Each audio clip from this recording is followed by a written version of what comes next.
Bom dia. Hoje é dia 24 de fevereiro de 2022 e estamos no início de um conflito de guerra armada estabelecida entre a Rússia e a Ucrânia, localizadas ali na Europa, entre a Europa, o que é considerado Europa Oriental e Ocidental. E esse conflito ele está sendo bastante comentado na mídia hoje, ainda temos informações restritas, de alguma forma não totalmente completas sobre qual é o estado atual, mas cada vez mais avançando para uma crise que pode ser uma crise mundial. Eu tenho um trabalho que eu faço, né, de divulgação científica, e hoje eu resolvi aproveitar esse momento para poder comentar um tema voltado para a área que é a minha área de estudo. Sabemos que a Rússia, né, possui um arsenal de bomba nuclear, esperamos que não use, mas eu queria comentar com vocês um pouquinho sobre como uma guerra nuclear pode afetar o clima espacial. O clima espacial é a área que eu estudo, né. Bom, fazem mais de 76 anos, desde o lançamento da primeira bomba nuclear que destruiu amargamente, assim, as cidades de Nagasaki e Hiroshima, no Japão. O seu poder destruidor, já era um temor na comunidade científica, né, e de fato ele se tornou uma arma de guerra devastadora, que assustou a sociedade de tal forma que desde então não foram mais usadas em nenhuma batalha armada. Isso não impediu que fossem desenvolvidas armas, pelas grandes potências mundiais como Estados Unidos e a antiga União Europeia, que agora é a Rússia, com a desculpa de autopreservação, o que não condiz com o critério de utilizá-las em uma guerra. Em breve eu vou explicar por quê. Bom, a energia gerada por uma cadeia de eventos de um processo de fissão nuclear, que é o princípio básico de funcionamento de uma bomba nuclear, foi disseminado com uma possível fonte alternativa de energia também, né, não só com o uso de guerra, né. Bastava a gente aprender a conter os seus resíduos e equilibrar o aquecimento gerado pelo processo. Uma vez sob controle, de fato, a energia nuclear é uma fonte quase limpa de energia. Porém, eventos causados por falhas humanas ou por desastres naturais mostraram que o controle da energia nuclear ainda é um tema para muita discussão.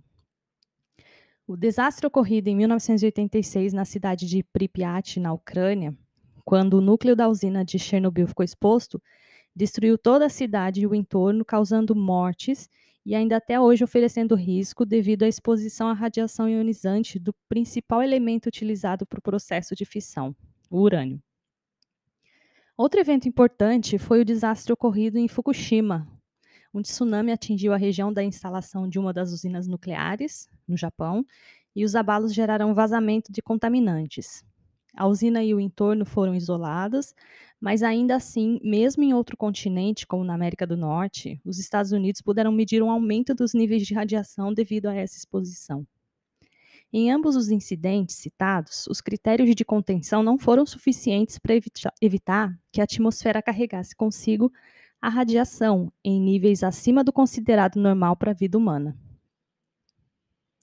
No caso de uma guerra nuclear, onde o objetivo não é exatamente conter, mas sim tornar mais eficiente o dano causado por uma bomba nuclear, esses efeitos tendem a ser ainda maiores. A guerra em si é um problema. Não entrarei no mérito aqui dos motivos que levam líderes à guerra e nem do quão insano isso me parece. Ainda nesse nível de evolução e conhecimento da vida, criarmos batalhas entre seres humanos. Mas vamos extrapolar esse raciocínio partindo do princípio de que o homem decidiu explorar o efeito da bomba nuclear numa batalha como a que se inicia hoje.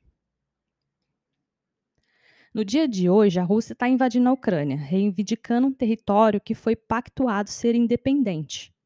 Depois de mais de 80 anos sem eventos de subjugamento por invasão de um país pelo outro, quebrando todos os pactos firmados, temos um estado de guerra instaurado na Europa. Só para lembrar, a Rússia é portadora de um arsenal de bombas nucleares e, digamos, não podemos contar com a palavra de que não vão usar todas as forças necessárias para obterem o que desejam. Mas e se uma bomba nuclear fosse utilizada hoje em solo terrestre? O que podemos esperar? De fato, a primeira opção é uma destruição em massa, como a ocorrida no Japão. A morte de seres humanos é o ápice da maldade que uma bomba pode gerar. Poderia começar com um efeito local, mas poderia também ser desencadeado por outros países retaliações que, de fato, ampliariam o risco mundial. Em caso de efeito local, além das mortes e doenças degenerativas, temos mais uma vez a destruição do espaço habitável para seres humanos, que, com o efeito da radiação, criam zonas de isolamento. Outro fenômeno seria a exposição atmosférica a essas partículas radiativas, que estão naturalmente em estado dormente na natureza, passando a dispersão por correntes de massas atmosféricas e ventos para todo o planeta. E aqui vem um evento pouco explorado, mas já conhecido por ter sido mensurado: a geração de anéis de radiação artificial. Em 1957, mais ou menos, Nicholas Christopoulos observou pela primeira vez diversos efeitos geofísicos em altas altitudes produzidos pela detonação de uma bomba atômica. A geração de um anel de elétrons de alta energia aprisionados pelas linhas de campo magnético na atmosfera superior. Os elétrons eram oriundos de decaimento radioativo da frição nuclear promovida pela bomba. O experimento Argus, conduzido por Panofsky, foi lançado para medir a radiação natural e artificial injetada pelo próprio instrumento. Quando o instrumento depositava elétrons de alta energia associado ao campo magnético na região, dava origem a uma espécie de torus com partículas aprisionadas pelo campo magnético. Em 9 de julho de 1962, testes nucleares feitos em altas altitudes, de dezenas a cerca de 400 quilômetros, acima da ilha Johnston, no centro do Oceano Pacífico, demonstraram que o primeiro efeito gerado é uma onda de choque hidromagnético, capaz de alterar o ângulo de arremesso dos elétrons do cinturão externo da radiação, fazendo com que esses adentrassem a atmosfera já nos primeiros 20 segundos após a detonação da bomba. Ou seja, aquilo que deveria estar lá no cinturão externo, protegendo a Terra, né, decai e cai aqui na atmosfera mais baixa. Normalmente, esses elétrons permanecem aprisionados em regiões acima de 20 mil quilômetros, adentrando a atmosfera apenas em eventos específicos e ainda em regiões específicas próximas aos polos terrestres. Outra reação é o surgimento desse torus de partículas acima de 600 quilômetros, que permanece sobre uma região sendo alimentado por fragmentos remanescentes do decaimento, causado pela fissão nuclear. Esses torus podem permanecer ativos por mais de dias, e no caso desse experimento, promoveu posteriormente uma precipitação dessas partículas na região da anomalia magnética do Atlântico Sul, aqui mesmo em cima da nossa cabeça, porque é uma região onde o campo magnético sofre redução expressiva, tornando assim mais vulnerável.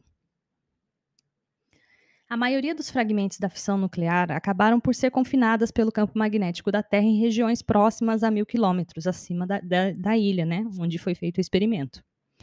O espectro de energia amplo mostrou que diferentes níveis de energia produziram diferentes aspectos de ionização na atmosfera, mas essa ionização causou perturbação local, alterando os padrões de condutividade da ionosfera e alterando assim a propagação de ondas.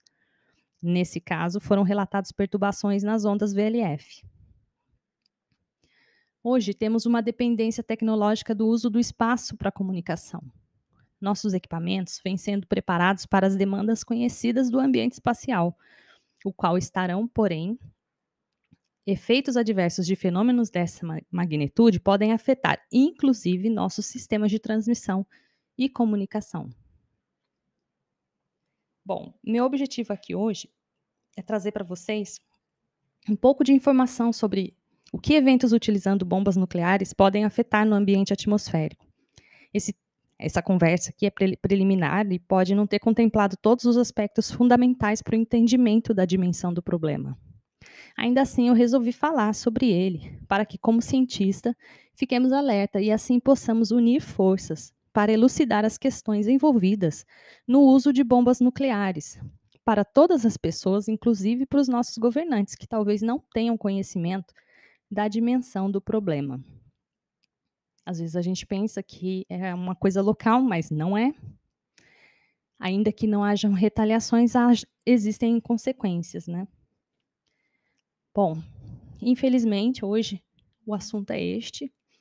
Seria muito interessante que fosse somente no sentido da gente estar falando sobre, conhecimento científico e técnicas, né, de exploração das partículas, mas infelizmente hoje, o assunto é um pouquinho mais sério e é mais triste, né, que essa existência dessa guerra, até então eu acredito que não tenha uso de armas nucleares, mas visto como são os líderes e como nós não podemos contar muitas vezes com o bom senso, temos aí um risco iminente, né, de um colapso aí, de uma guerra, mundial. Vou ficando por aqui hoje, um abraço. Eu vou montar um texto e colocar no site, com todos os detalhes que eu passei aqui agora nessa conversa com vocês, inclusive com as referências para quem tiver interesse de aprofundar mais sobre esse assunto. O site é www.maisqueraios.com.br, então vai ter lá um artigo com esse texto e com as referências, e também eu vou fazer uma live, vou tentar fazer hoje, não sei se eu vou conseguir, mas vou fazer uma live com especialistas na área de clima espacial, para a gente discutir um pouquinho mais o que implica no clima espacial, qualquer evento como esse, em especial se o uso de bombas nucleares vier à tona. Um abraço para todos, mais esperança, mais serenidade e tchau.